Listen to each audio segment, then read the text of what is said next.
Technologies में आपका स्वागत है। आइए दोस्तों, गर्मा गर्म माहौल है, गर्मा गर्म टेक न्यूज़ आप लोगों के लिए तैयार हो गई है। बहुत मज़ा आने वाला है आज। और हाँ भाई, लाइक्स कर लीजिए अगर आपने अभी भी हमारे वीडियोस देखते लाइक नहीं करते, और सब्सक्राइब नहीं किए तो कर लीजिए, आपका सपोर्ट बनाए रखिए। हम I think most probably Monday को एक बहुत ही कड़क और गर्मा गर्म कंपैरिजन वीडियो डाल रहे हैं। आई थिंक मोस्ट अवेटेड रहेगा वो, तो आप लोगों को मज़ा आएगा उसके लिए। बाकी जितने भी वीडियोस हम डाल रहे हैं देखते रहिए, सपोर्ट बनाए रखिए और वीडियो को शेयर भी करते रहिए। ज़्यादा टाइम वेस्ट नहीं करते, फटाफट से आज की टेक न्यूज़ शुरू करते हैं।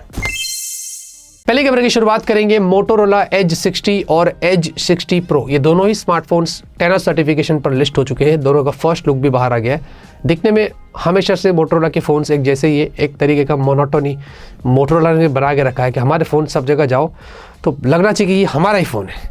हाँ, और एक जैसा ही है, जैसे कि सैमसंग कर रहा है, मोटोरोला भी वही कर रहा है आईफोन से, वैसे हो गया। और बाकी इसमें एज 60 प्रो में डायमेंसिटी 8350 होगा ऐसा बोल रहे हैं, और जो एज 60 होगा इसमें स्नैपड्रैगन 7 Gen 3 होगा ऐसा बताया जा रहा है। कुछ कंफर्मेशन है नहीं, बस खाली लिस्टिंग हुई है, ये इन्फॉर्मेशन हमारे सामने निकल कर आई है। बाकी let's see how it goes, थोड़े दिनों में हमें इनके बारे में पता चलेगा। अगर आप सैमसंग गैलेक्सी S25 एज का इंतजार कर रहे थे, आपको देखना था ये फ़ोन कि भाई कितना स्लिम है, ट्रिम है, कैसा है, वैसा है, तो भाई फिलहाल के लिए अप्रैल में लॉन्च होने वाला था, तो ये डिले हो चुका है और सीधे बात चली गई है मई के महीने के अंदर। I don't know what is the reason for delay, क्या वजह है, शायद इनफ यूनिट्स अवेलेबल नहीं होगी सैमसंग के पास में। लेकिन एनीवेज बताया जा रहा है कि 13 मई को फिर ये लॉन्च होगा। अभी ये भी कंफर्म नहीं है, ये सिर्फ बताया जा रहा है। देखते हैं, अप्रैल में आने वाला था, मई में चला गया। सैमसंग S25 एज जब आएगा आपको अनबॉक्सिंग तो मिल ही जाएगी। CMA फोन 2 फाइनली दोस्तों फर्स्ट टीजर यहाँ पर ऑफिशियली ब्रांड की तरफ से आ चुका है। फोन का बैक साइड हमें यहाँ पर देखने को मिल रहा है, और वही पेचकस वाला, हाँ वो स्क्रू ड्राइवर वाला, वैसे ही कुछ यहाँ पर बैक दिख रहा है। और एक कैमरा ऐसा लग रहा होगा कि सिर्फ एक कैमरा, लेकिन वैसा नहीं, शायद इसमें मल्टीपल कैमरास हो सकते हैं। भरोसा नहीं एक कैमरे के साथ भी आ जाए, लेकिन एनीवेज कुछ वैसे ही यहाँ पर डिज़ाइन है, वही स्टाइल में आपको फ़ोन मिल सकता है। थोड़ी बहुत चीज़ें ऊपर नीचे हो सकती है, बाकी इसके बारे में ज़्यादा कुछ और इन्फॉर्मेशन है नहीं, लेकिन धीरे धीरे बहुत सारी चीज़ें पता चलेगी। और शायद से ट्विटर के ऊपर मैं इससे कुछ एक स्पेशल चीज़ कर सकता हूँ ट्विटर के ऊपर, उसके लिए आप बने रहना। जियो, एयरटेल, वोडाफोन, पहले दबा के जो घुमाते होगे ना उंगली, पहले से दबता होगा स्किप, फिर से उंगली को टर्न करते होगे ना, तो यहाँ पर जो है इनके रिपोर्ट्स आ गई है कि कौन कितना फास्ट है। वैसे सबसे पहले तो मैं आपको बता दूं कि इंडिया के अंदर सबसे ज़्यादा अगर कोई सिटी में डाउनलोड्स होते वो जयपुर है। ये लिस्ट में आप देख सकते हैं, इसमें बहुत सारी सिटीज़ और भी है। इसमें से आपकी कौन सी सिटी है कमेंट में ज़रूर बताना, है या नहीं है वो भी बताना। बाकी जियो जो है दोस्तों 5G के मामले में सबसे फास्टेस्ट था इंडिया के अंदर, 258.54 MBps, और साथ में एयरटेल उसके सेकंड नंबर पर है 205।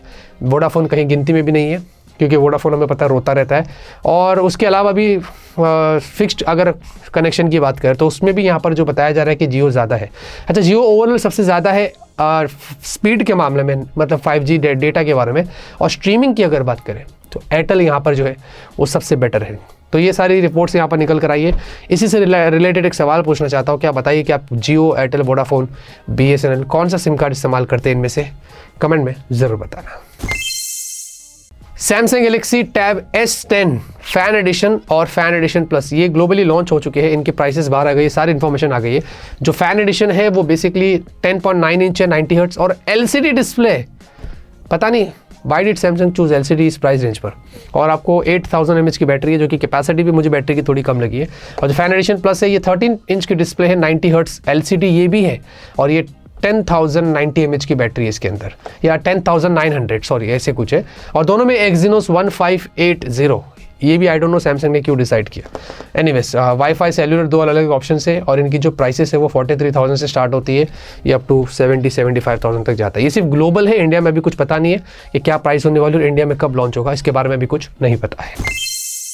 Finally Qualcomm Snapdragon 8S Gen 4 आ चुका है। जो 8S Gen 3 है उसका सक्सेसर है ये, और ये बताया जा रहा है कि CPU में 31% अपग्रेड लेके आया है, GPU में भी मोर देन 40% अपग्रेड लेके आया है। एंड्रॉइड स्कोर्स भी इसके 2 मिलियन से ज़्यादा होने वाले हैं ऐसा बताया जा रहा है, जो कि Snapdragon 8S Gen 3 के हमें पता है 1.4 से 1.7 1.8 तक होते हैं। तो काफ़ी अच्छा अपग्रेड हमें यहाँ पर देखने को मिल रहा है। और ये भी वही सेम Cortex X4 वाला प्राइम कोर के साथ आया है, लेकिन इसकी जो क्लॉक स्पीड है वो थोड़ी सी बढ़ा दी गई है। बाकी के फीचर्स जो जो है वो आपको सेम है, LPDDR5X UFS 4 और ये वो सब कुछ यहाँ पर लगा हुआ है। iQOO Z10 टर्बो ये one of the first smartphone होगा जो इस चिपसेट के साथ आएगा। उसके अलावा भी बहुत सारी ब्रांड्स हैं जिन्होंने कंफर्म कर दिया कि वो अपने अपने स्मार्टफोन्स जो है वो इस चिपसेट के साथ लॉन्च करेगी। लेकिन इंडिया के अंदर ऐसा पता चल रहा है कि 4 स्मार्टफोन्स जो है फिलहाल के लिए स्नैपड्रैगन 8S Gen 4 के साथ आने वाले हैं, जिनमें से शायद हमें पोको F7 भी जो देखने को मिल सकता है। Let's see how it goes. Chipset तो बड़ी इंटरेस्टिंग है और हाँ ये भी 4nm पर ही है, ये 3 पर नहीं है, 4nm पर है। आएगा सब कुछ, हाँ आपको सब बताएंगे। एंड्रॉइड के अंदर याद है दोस्तों हमें क्रोम के अंदर काफ़ी सारे फीचर्स मिलते हैं, लेकिन एक ऐसा फीचर है जो बहुत इंपॉर्टेंट है और जो मिसिंग है, जो हमें सिर्फ डेस्कटॉप वर्जन में मिलता है क्रोम के, वो है एक्सटेंशंस। ये बहुत बहुत यूज़फुल होता है। जो लोग क्रोम इस्तेमाल करते हैं या कोई भी ब्राउज़र यूज़ करते हैं, एक्सटेंशंस आपको पता होगा कि कितना इंपॉर्टेंट होता है, बहुत सारे फ़ायदे होते हैं। वैसे ही बताया जा रहा है कि एंड्रॉइड के अंदर जो क्रोम है इसमें एक्सटेंशंस आपको मिलेंगे, इससे आप बहुत सारे फ़ायदे उठा सकते हैं। और ये कैसे काम करेगा फिलहाल के बारे अभी पता नहीं है, लेकिन मिशाल रहमान सैमसंग वाला भी गिर गया, देखो बोला हमारे ब्राउज़र में तो एक्सटेंशन नहीं। तो एनीवेज, तो मिशाल रहमान जो है ये बहुत ऑथेंटिक लीक्स देते हैं एंड्रॉइड से रिलेटेड, उन्होंने यहाँ पर बताया। Let's see how it goes, कितना खास होता है और कैसे काम करेगा ये तो वक्त ही बताएगा। सैमसंग बताया जा रहा है कि भाई Exynos 2600 पर बहुत जोरों में काम चला रहा है और ये हमें अगले साल सैमसंग S26 सीरीज में जो वो देखने को मिल सकती है, ऐसी इंफॉर्मेशन आ रही है, जो मेरे हिसाब से it's not a good idea, क्योंकि हमें पता है स्नैपड्रैगन की चिपसेट्स वे बेटर होती है जब आप Exynos से कंपेयर करते हैं। और इसमें ये भी बोल रहे हैं कि भाई आपको ये जो चिपसेट होगी ये सबसे पहले होगी जो अरे भाई ठीक है ना भाई, ये क्या S25 अल्ट्रा को क्या हो गया है, फ्लेक्स करने का स्टाइल अलग है थोड़ा अपना, तो यही रहे। तो 2nm पर भी हो सकता है ऐसा बताया जा रहा है, अभी 3nm भी नहीं, सीधा 2nm पर होगा। तो ये इन्फॉर्मेशन निकल कर आ रही है, काम बहुत ज़ोरों में चल रहा है। Exynos 2500 क्यों डिले हो गया था, क्यों प्रोडक्शन के अंदर हॉल्ट हो गया था, उनका काम ही पूरा नहीं हुआ, उस चक्कर में हमें स्नैपड्रैगन मिल गया। अभी देखो क्या हो रहा है।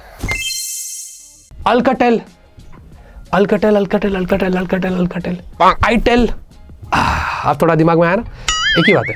तो नहीं एक बात नहीं, अलग अलग है, बहुत अलग अलग है। अल्काटेल जो है ये बेसिकली एक फ्रेंच मोबाइल कंपनी है जो कि नोकिया द्वारा ओन्ड की गई थी एक टाइम पर, आई थिंक 2016 के अंदर। उसके बाद कंप्लीटली जो लाइसेंस्ड है ना वो TCL द्वारा है, तो जो भी फोन लॉन्च होगी वो TCL के अंदर ही लॉन्च होगी। और अल्काटेल के बारे में अगर आपको नहीं पता है तो थोड़ी मेमोरी आपकी ताज़ा कर दो, 2018 में अपने स्मार्टफोन्स इन्होंने लॉन्च किए, तो उसके बाद से गायब हो गए थे, पता नहीं क्या है। और ये सारी ब्रांड्स जो कमबैक करती है ना, एसर वाला तो पता नहीं गायब ही हो गया।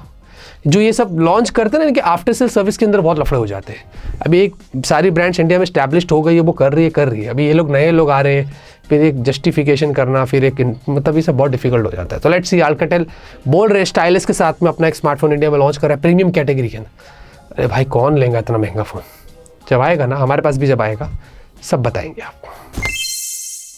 इंडिया के अंदर 4G को लेकर काफ़ी बड़ी खबर आ रही है। बताया जा रहा है कि जैसे ही 2027 के बाद पूरे पैन इंडिया 5G जब हो जाएगा तो 4G को इतनी प्रायोरिटी नहीं दी जाएगी, जैसे कि 3G का हाल है। आगे चल के 4G का हाल भी वैसे ही हो जाएगा। अभी कैसे कि 4G पर भी काम किया जाता है, नए नए वर्जन्स आते हैं, अलग अलग जगहों पर टावर्स लगाए जाते हैं, लेकिन शायद आगे चल के वैसा नहीं होगा। सिर्फ 5G को ही प्रायोरिटी दी जाएगी, सब जगह पर सिर्फ 5G ही 5G होगा। और 2028 या 29 तक आई थिंक जब 6G आएगा तो 4G को तो शायद कंप्लीटली छोड़ ही दिया जाएगा पीछे, कोई इसका लेना देना होगा ही नहीं, ऐसा बोला जा रहा है। बाकी इसके बारे में कुछ पता नहीं है। आप यकीन नहीं करेंगे दोस्तों, आज भी मैं मोस्टली 4G का इस्तेमाल करता हूँ। मेरे एरिया में 5G के टावर्स इतने अच्छे नहीं है एयरटेल के, तो मुझे 4G प्लस उस पर स्विच करके इस्तेमाल करना पड़ता है और वो परफेक्ट चलता है। आप मुझे बताइए कभी आपके साथ ऐसा हुआ कि 5G में आपको नेटवर्क नहीं आ रहा, आपने 4G पे स्विच किया? कमेंट में ज़रूर बताना। आज के वीडियो से खत्म होती है, उम्मीद करता हूँ आपको आज को पसंद आई। लाइक करिए, तब तक के लिए ऑलवेज कीप स्माइलिंग।